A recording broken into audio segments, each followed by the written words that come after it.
know in the deep there's adventure and danger. That's where you'll find Diver Dan. The sights that he sees are surprising and stranger than ever you'll see on the land.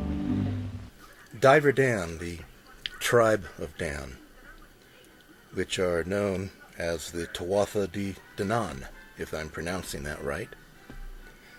The sea people of the abyss people, the people of Ireland.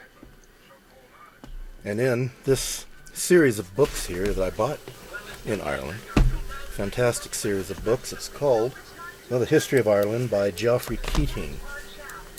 And it takes it all the way back to the beginning. And it's written in Gaelic on one side of the page, and then on the other side it's translated into English. But what's really neat about this series of books is that it's using ancient texts like the Annals of Ireland and things like that to relay this story using the oldest source materials available. Covers the history of the Tuatha De Dannan, which is the tribe of Dan, gets into that whole thing. See, this book here, the Necronomicon, I'm going to show you a picture from it, and it all relates to the octopus. So this little cartoon show, that wasn't a cartoon show, it was a live action show, it covers, in this episode, talks about the octopus, Minerva, and she's a mermaid. And another interesting thing is it foretold the future of cell phones. And you're going to see that, and that might blow your mind. The Baron has the magic Shella Phone at last. Diver Dan and his friends must recover it fast. They promised the mermaid they'd bring it back, but the Baron lures an octopus, our friends to attack. The Baron has the magic Shella Phone at last. The Baron has the magic Shella Phone at last. The Baron has the magic Shella Phone at last. Okay, so there you had the Baron Barracuda talking about a cell phone. He called it a Shella Phone, or a shell phone. And our modern day cell phones come in a shell. So what they're revealing here is that they knew that they already had this technology. They're going to spring it on the world. It's going to be one of these last days inventions for mankind to communicate like Dick Tracy, and the increase in knowledge through the internet, cell phone communication, the whole thing. It's all there. They reveal this stuff in children's shows because it's the least expected place for it to be revealed. And that's what the Illuminati does. They're not going to have the president tell you this. They're not going to have Congress come out and reveal this to you. They're going to reveal it in the least expected place, but they know what to look for and where to look for it. And now we do too, if you open your mind and see it this way. Otherwise it's just a joke, and you can say, well, this is ridiculous. But it isn't. That's a Shella Phone. A cellophone, a cell phone in a shell case. The Baron has the magic Shella Phone at last. We'll go in and we'll get the Shella Phone. Curses! They have the diver with them. That wicked Baron. Now we'll never get the Shella Phone. They are finished. Now we can keep the magic Shella Phone. We still have to get the Shella Phone, Sam. Ridiculous? Well, maybe. But I don't think so. Because there's more to see in this little clip. The Hungry Octopus now moves closer and closer.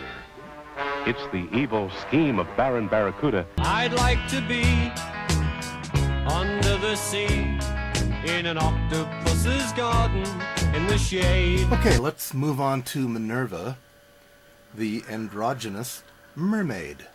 She draws and sews, carefully seaming together her own mermaid outfits. It's like, ooh. The motion makes you feel like you're an actual mermaid. In fact, many young male to female trans kids are obsessed with mermaids. I believe it's because of the ambiguous genitalia. There's nothing below the waist but a tail. And how appealing is that for somebody who doesn't like what's down there? Well, that Baron has an octopus guarding his cave. He's too strong. I can't get loose. We need help. Oh, quick, Seabiscuit. Tell Minerva.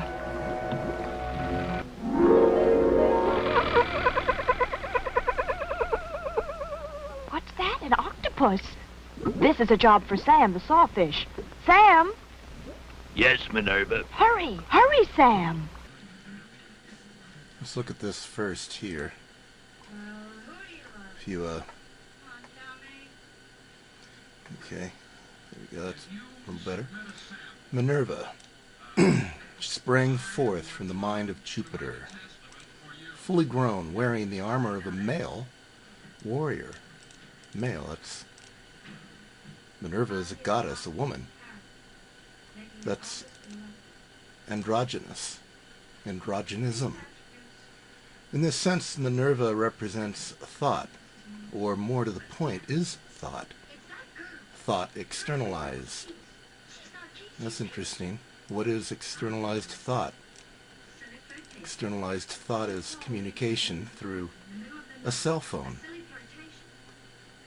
Contextualized and concrete, she is the product of primary oratory. Another interesting application applied to Minerva. That's speaking. What do you do with a cell phone? You speak into it, and someone hears you. So that's kind of interesting right there. And then down here, this lady here, she adds this to Minerva. She appears in more disguises and crosses sexual borderlines more often than any other Greek god. She symbolizes the resourcefulness, adaptive mind, the ability to invent, plan, conspire, cope, and survive. Okay, well, whatever. Oh, here we go. Hermaphroditic. Minerva. And this is interesting. There's this company here, Minerva Institute and Management of Technology. Animation, multimedia, technology, mass communication.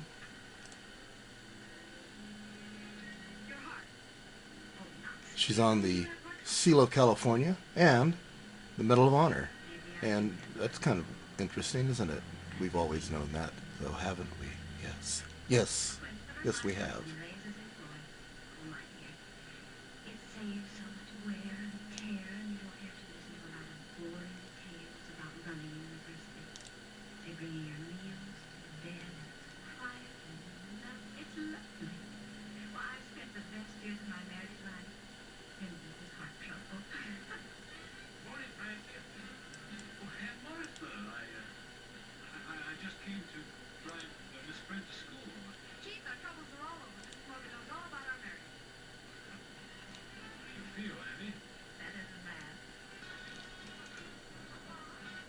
Also note that some crazy cultist in Guatemala wanted to start a cult of Minerva. I guess they kind of says they made a few temples, whatever. And then in John Robson's Proofs of a Conspiracy, the third degree of the Bavarian Illuminati was called Minerval, or Brother of Minerva. And even Aleister Crowley got into it. the first initiation of Aleister Crowley's OTO rituals. Looks like it was named Minerva. So this seems to be an important androgynous goddess to the Illuminati and the secret societies, and it relates to communications with a cell phone.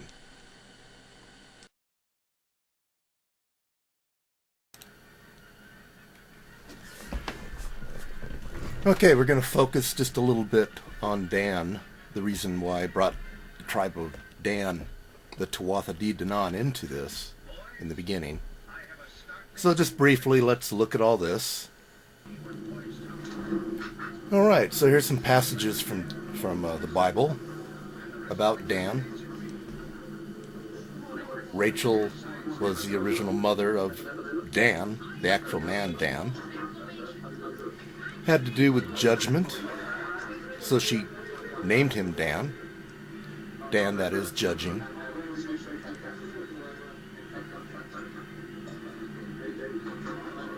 Dan shall judge his people as one of the tribes of Israel.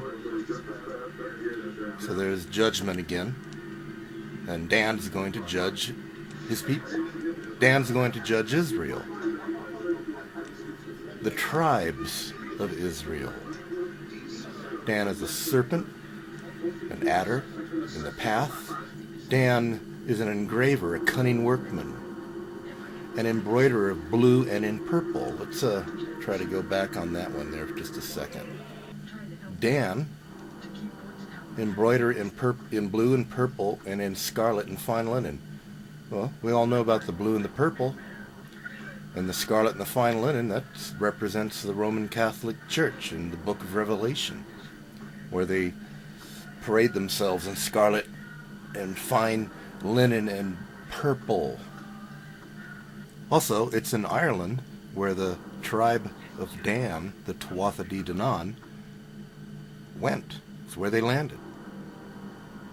The Irish are basically extremely Roman Catholic. I think it's like 98% of the entire country is Roman Catholic. I lived in Ireland, and predominantly they're all redheads. So there's your connection with the Tuatha De Dannan, the tribe of Dan, the Roman Catholic Church, the purple, the blue, and the scarlet, and the fine linen. So this judgment of Dan has something to do with the Roman Catholic Church also, in some way. Dan is a captain right there. Captain is a captain of a ship. And it talks about Dan remains in ships. So it all has to do with water, Dan being on the water, the abyss.